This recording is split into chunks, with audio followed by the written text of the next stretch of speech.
sudah siap di depan layar kaca Anda. Saya Kak Ros juga udah siap untuk menemani Anda di acara Rumpi No Secret. Nah, ditemani oleh Dani di pojok sana dan sudah hadir beberapa bintang tamu yang akan berbagi ceritanya. Di antaranya sudah ada Meisya. Hai Meisya, Assalamualaikum Bu. Waalaikumsalam. Gimana? Sehat? Alhamdulillah. Habis main padel tadi ya? Enggak, lagi break. Lagi break dulu, baik. Tapi sebelumnya kita ke pojokan dulu untuk membahas apa yang lagi ramai terjadi hari ini di luar sana, menuai banyak sekali perhatian dari publik, baik itu untuk hal-hal yang datang dari dunia nyata maupun dari dunia maya. Nah, hari ini ada kabar duka yang mengejutkan begitu ya. Pertama kali dikabarkan oleh Raffi Ahmad dan Irfan Hakim di acara yang mereka bawakan bersama almarhumah Po Alpa, bahwa hari ini pukul 8.30, sekitar 8.30 Po Alpa menghembuskan nafas yang terakhir setelah menjalani pengobatan karena kanker gitu ya. Jadi ini memang Po Alpa yang meminta kepada teman-teman terdekatnya untuk tidak menginformasikan sakit yang dideritanya. Dan ternyata memang sudah berjuang melawan kanker ini dari sejak 2 sampai 3 tahun yang lalu. Bahkan pada saat hamil si kembar, itu juga Po Alpa menjalani treatment pengobatannya. Di postingannya Raffi Ahmad setelah meninggalnya almarhumah juga baru menunjukkan foto bagaimana Raffi dan Irfan ini sempat menjenguk Po Alpa dan ya kalau kita lihat ada videonya juga yang dibagikan oleh Raffi ya. Di situ memang terlihat Po Alpa yang biasanya kita lihat ceria gitu, nggak pernah mau membagikan hal-hal apa yang sedang dialami gitu. Di sini di video ini aku melihat bahwa ya itu kayak mungkin karena pengobatan itu kan berat sekali ya. Jadi terlihat lelah juga tapi tetap bisa tersenyum cantik. Semoga amal ibadah almarhumah Po Alpa diterima Allah Subhanahu wa Ta'ala. Semoga keluarga yang ditinggalkan diberi ketabahan dan kekuatan. Berikut ada suasana rumah duka yang sempat diambil oleh tim Insert. Kita lihat berikut ini. Ya, jadi almarhumah ini meninggalkan seorang suami dan 4 orang anak, begitu termasuk si kembar yang belum genap berusia 1 tahun. Dan ini postingan Po Alpa yang kita lihat di sosial medianya ya pada 30 Mei 2025. Ini foto bayinya begitu ya dengan background lagu Selalu Ada di Nadimu. Lagu ini mewakili, ini captionnya Po Alpa ya. Lagu ini mewakili hati mama untuk kamu nak. Mama mau lihat kamu tumbuh besar dan sukses. Jadilah pribadi yang baik untuk masa depan kamu. Jangan jadi orang sombong, jangan jadi orang rakus, jangan jadi orang serakah, jangan jadi orang pelit, jangan jadi orang pembohong, jangan jadi orang gengsian, dan jangan jadi orang, jadilah orang apa adanya. Berikut kita akan mengenang kembali seperti apa keceriaan, kebahagiaan, kisah-kisah yang dibagikan oleh Po Alpa selama Po Alpa pernah hadir di program acara Rumpi No Secret dari sejak awal ketika Po Alpa viral di tahun 2018.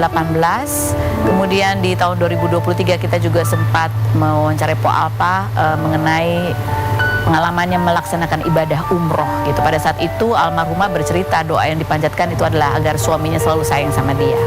Dan terakhir di tahun 2025 ketika kita tanya kenapa Po Alpa sekarang tuh lebih sering pakai rambut palsu atau wig, almarhumah cuma cerita bahwa ia sejak melahirkan kembar rambutnya rontok parah gitu ya. Ternyata ada cerita di balik itu, almarhumah sudah menjalani pengobatan untuk mengobati kanker yang dideritanya. Kita lihat cuplikannya berikut ini. Kami atas nama seluruh keluarga besar Rumpi No Secret turut mengucapkan berbela-sungkawa. Semoga segala amal ibadah almarhumah diterima Allah Subhanahu wa Ta'ala dan segala dosanya diampuni. Amin. Berikut kita langsung ke bintang tamu kita yang pertama, ada Meisya Siregar. Kita lihat dulu profilnya berikut ini. Juara 3 gadis sampul 1993 ini menikah dengan Baby Romeo pada 2004 dan dikaruniai 3 anak bernama Syabila, Luisya, dan Bambang. Jadi penyanyi mengikuti jejak ayahnya. Oke, baik, kita sudah bersama dengan Ibu Meisya Siregar. Apa kabar, Bu? Alhamdulillah ya. Nah, ini kabar yang kemarin sempat dibagikan. Aku juga sampai kaget gitu. Ini lagi apa ini ya, menjalani proses apa? Ternyata kemarin kan ada hormon imbalance ya. Iya. Memasuki masa-masa perimenopause. Betul. sudah well done, belum well done sih, masih medium well. Medium well ya. Ada artikelnya, coba kita baca. Menjalani histeroskopi, ungkap pengalaman hadapi perimenopause di usia 40 tahun. Coba kita lihat seperti apa video yang dibagikan berikut ini. Nah, coba Ibu bagikan pengalamannya buat mungkin bisa menjadi ini ya, pengetahuan buat yang menyaksikan juga. Iya, jadi ternyata setelah aku share di Instagram itu ternyata Karus hampir 1.000 orang ikutan share dan mengalami hal yang sama kurang lebihnya kayak aku. Jadi ternyata imbalance hormon ini akan dihadapi oleh semua wanita. Tapi akibatnya tuh berbeda, nggak sama. Nah, mungkin pengalaman aku di sini adalah buat aku karena imbalance hormon ini menyebabkan penebalan dalam dinding rahim. Nah, orang kan kalau mau mens baru tebal dinding rahimnya. Nah, aku udah selesai nih mensnya, siklus mensnya udah kelar. Cuma 1 minggu bersih, abis itu aku bleeding lagi. Oh, jadi ini tebelnya cepet ya? Penebalannya cepet dan abnormal. Jadi normalnya 5, aku tuh sampai 13 penebalannya. Nah, terus begitu di transvaginal USG fetomaternal, ternyata aku ada polip di rahim, di rahim, dan ada miom. Tapi miom tuh sebenarnya tidak mengganggu, jadi itu nggak ada pengaruhnya dengan pendarahan yang aku terjadi. Sampai akhirnya dokter memutuskan karena ini sudah berulang kejadiannya. Akhirnya dokter meminta aku untuk melakukan histeroskopi. Histeroskopi ini sebenarnya kayak kuret, cuma kameranya masuk. Jadi rahimnya dibuka, kameranya masuk, baru dibersihin tuh polip, diambil, sama dikerok. Dinding rahim aku ditipisin. Oh, tapi ini bakalan berulang lagi kah? Kalau aku nggak terapi hormon akan berulang lagi penebalannya. Oh, jadi sesudah ini kemudian Harus ada terapi hormon lagi. Jadi Ibu rasakan apa nih? Pendarahannya emang nggak berhenti? Pendarahan sampai sekarang aku masih. Jadi kemarin udah sombong, nggak pendarahan. Ternyata pendarahan lagi. Jadi emang aku harus habisin dulu obatnya, antibiotik, pemberhenti darahnya juga diterusin. Habis itu sebenarnya sekarang lagi menunggu hasil PA yang 2 minggu lagi nanti keluar. Mudah-mudahan hasilnya jinak, aman.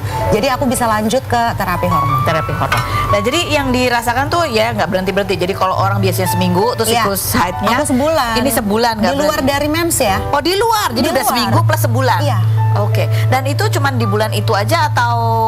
Aku tahun ini hanya bulan itu aja, tapi tahun kemarin sebenarnya udah terjadi. Jadi ini berulang kedua kali. Nah, pada tahun lalu nggak periksa dokter? Periksa dokter, memang udah harus di histeroskopi. Cuma aku mikir, aduh males ya gitu. Ntar aja deh, nggak apa-apa. Aku nggak ngerasain nyeri, nggak ada keluhan pusing, lemas, HB aman. Oh gitu. Jadi nganggep enteng. Yang sekarang bedanya? Yang sekarang juga sebenarnya nggak ada, cuma kayak nggak tenang aja, pengen tahu deh biar tuntas. Tapi dari tahun lalu sebenarnya sudah tahu bahwa itu karena memasuki masa-masa perimenopause. Oke. Nah, ini pada saat kamu menjalani apa tadi namanya histeroskopi. Itu keluarga, karena kita lihat ya Bambang tuh kayak mesra banget gitu, anak-anak kayak ngasih semangat kamu. Lu sendiri gimana ngadepin itu? Iya, nggak tahu ya sebenarnya tindakannya tuh Karus, ini tuh tindakan bukan ada pembedahan, nggak ada belek sama sekali. Prosesnya juga cepat, tapi bius total ya? Bius sedasi namanya. Jadi nggak sampai total, tapi sedasi. Itu tuh rasanya kayak sedih banget, kayak misalnya Luisa, Maimon, lancar ya operasi. Itu aku udah melo. Lui belum tentu ketemu bunda lagi loh. Nah, apa sih bunda? Apa sih? Jadi namanya mau masuk ke ruang operasi itu pasti campur aduk kan, mixed feeling. Terus Bambang ngelus-ngelus. Kalah deh papanya, kalah. Bambang yang luar biasa, nggak pernah berhenti melukin, megangin tangan. Terus pas aku lagi mau masuk infus, dia nggak mau ngeliat. Kasihan bunda gitu. Drama udah Bambang. Campur aduk ya. Nah, kita mau tanya sekalian dan juga ngecek nih ya, checklist. Nih kalau dari informasi, sebenarnya ketika perempuan memasuki masa perimenopause gitu, ada berbagai macam simptomnya ya. Sensasi panas tiba-tiba pada tubuh bagian atas di sini ya. Ibu ngerasain nggak? Hot flash ya? Enggak Belum ya? Gangguan tidur? Udah, insom udah. Sesekali aku udah insom. Pasti gara-gara ini atau gara-gara nonton drama Korea? Suami saya ngajakin makan tengah malam. Jadi agak nyaru ya, ini karena perimenopause atau karena makan tengah malam. Sulit menahan buang air kecil? Enggak. Itu enggak ya. Keringat malam? Enggak. Oke. Belum. Perubahan bentuk tubuh? Iya, gampang Itu kayaknya dari umur gendut. 40 ke atas metabolisme udah mulai aku lambat. Iya kan? Iya, dulu cepet banget susut kurus. Nggak Sekarang makan sekilo nasi aja langsung set gitu. Sekarang sulit ya. Mana bapak suka ngajak makan Iya. malam lagi ya. Perubahan emosional meliputi perubahan suasana hati dan sulit fokus. Sulit fokus kayaknya belum ya. Jadi lompat-lompat gitu kan fokus. Tadi aku ngomong apa ya gitu ya. Kalau mood swing udah, aku kayak sekarang suka mempermasalahkan hal-hal kecil. Iya. Nggak tahu itu gara-gara memang lagi cranky, lagi mau PMS, tapi ternyata kok kayaknya aku lebih banyak demanding sekarang sama baby. Kamu yang berasa atau baby yang berasa? Oh, kamu yang berasa aku ya? yang merasa. Oh, baby mah udah pasrah kali Udah ya. pasrah dia. Jadi ibaratnya kalau dulu PMS itu seminggu lah ya. Iya, Ini sekarang- agak lebih panjang iya. ya. Cranky-nya lebih panjang. Nah, yang berikut juga yang kita lihat ini dari keluarganya Mesya adalah ketika Bambang yang melantunkan sifat-sifat Allah gitu. Nah, itu banyak yang orang yang berkomentar gitu. Kita lihat yang berikut ini. Gemes banget sih, ekspresif banget dia. Itu siapa yang ngajarin dengan ekspresinya gitu? Iya, jadi awal mulainya tuh kan memang anak-anak tuh di rumah ngaji kan Karo. Terus udah gitu aku tuh keinget, aduh aku tuh dulu waktu masa kecil kalau ngaji itu kan datang ke masjid, jalan Iya. rame-rame sama anak-anak kompleks gitu sambil nyanyiin sifat-sifat Allah ini. Terus aku bilang sama guru ngajinya, Bunda Eza, Bambang nggak tolong dihafalin ya gitu biar aku nostalgia. Dan dalam waktu 1 hari dia hafal dan dia enjoy banget dan diimprove pakai vibranya. Komentar netizen coba kita baca ya. Masya Allah, saking menghayati sampai kayak orang kedinginan. Gini-gini. Yang berikutnya, kok gayanya kayak Mas Ana. Tapi gitu ya. Yang berikutnya, Masya Allah benar-benar dipersiapkan tanggung jawab laki-laki sebagai imam buat keluarganya kelak. Barakallah. Yang berikutnya, wah ini mah sama ayahnya langsung diajak masuk dapur rekaman gitu. Lanjut berikutnya ada lagi. Ini komentarnya itu ya. Tapi kan suaranya bagus ya. Pede dia, pede. Udah ada rencana mau dibikinin apa gitu? Belum. Album khusus anak-anak? Belum, tapi nggak tahu deh nanti kali ya.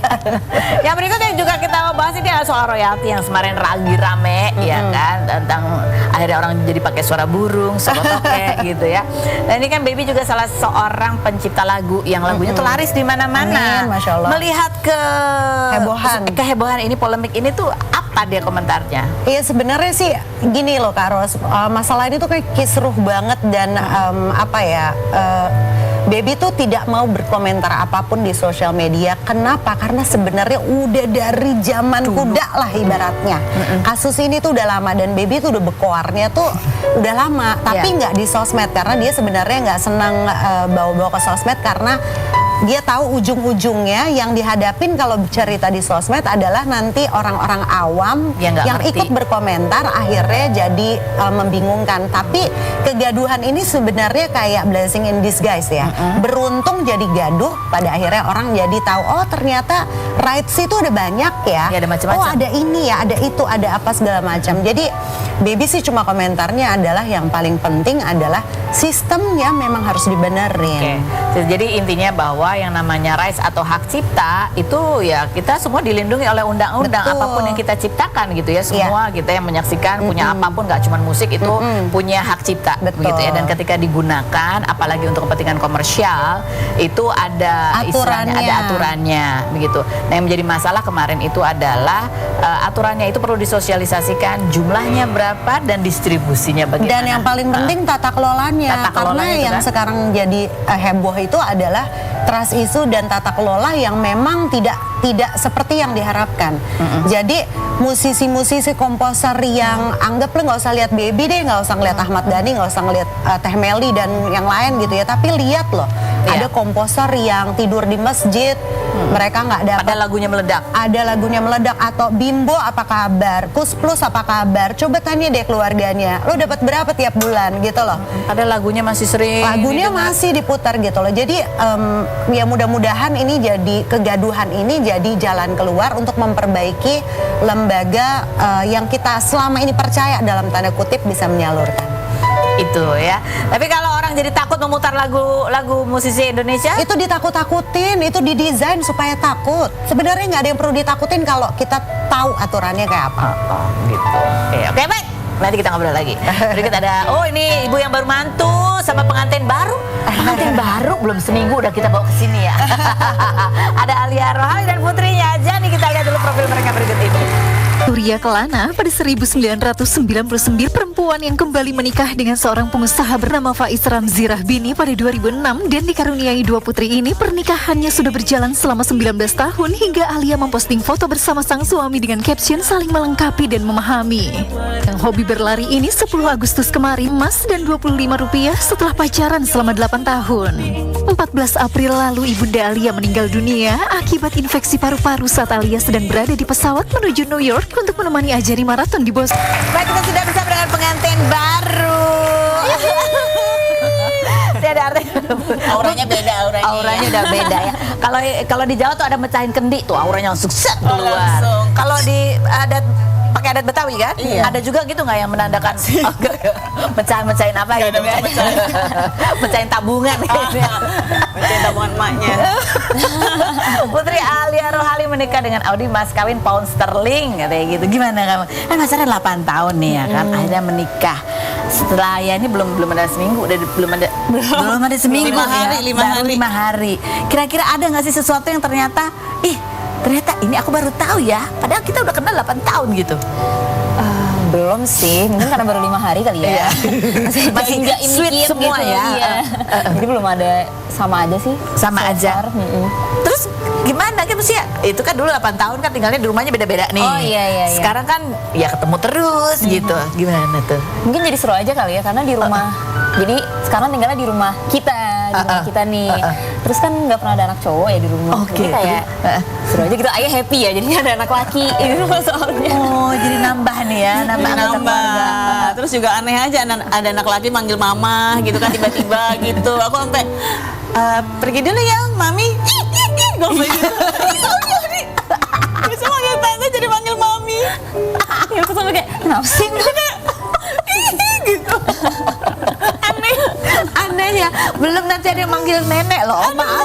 Nin, ada yang manggil Nin. Kalau itu mah Kamu sendiri ya, itu kan ya nih udah jadi ngerasa kayak kagok gitu nggak sih, udah pengantin baru, ngumpul sama keluarga banyak gitu kan? Sebenarnya aku nggak ngerasa terlalu kagok sih, mungkin karena pertama kita pacaran udah lama dan Oh, biasanya jadi kayak emang keluarga ya? Iya, mostly juga pacarannya seringnya di rumah Gandaria juga gitu, jadinya Ya biasa lah ya. aja sih. Oke, kamu dipanggilnya apa nih kalau udah jadi istri, dipanggilnya apa? Apa ya, sama aja sih sebenarnya. Belum ada ya? kayaknya suka dipanggil beb deh sekarang deh. Oh, itu dari zaman pacaran juga. Oh, beb. Oh, iya. Oke. Gitu. Kita lihat lagi seperti apa sih suasana pernikahannya. Dan seperti biasa ya, ibu tuh kalau pada saat siraman gitu, anaknya sungkeman itu gitu Air mata ya. Kita lihat yang berikut. Gimana Bu pada saat Ya emang waktu siraman tuh emang porsi si ibu nih lebih besar ya gitu kan. Kalau pada saat udah akad nikah tuh udah bapaknya, ayahnya gitu ya, kita cuma nonton. Cuma waktu siraman tuh memang mamahnya yang dipersilakan untuk menjawab permohonan maaf aja, inilah mengutarakan. Itu kan waktu siraman tuh pakai adat Sunda. Jadi ada kayak di ais gitu loh, aisan terakhir gitu ngomongnya. Dulu aisan terakhir pakai ada kata terakhir lagi gitu ya. Jadi gue baru mau masuk aja kayak udah berkaca-kaca, udah langsung flashback ke masa-masa dahulu gitu, namanya emak lah ya gitu.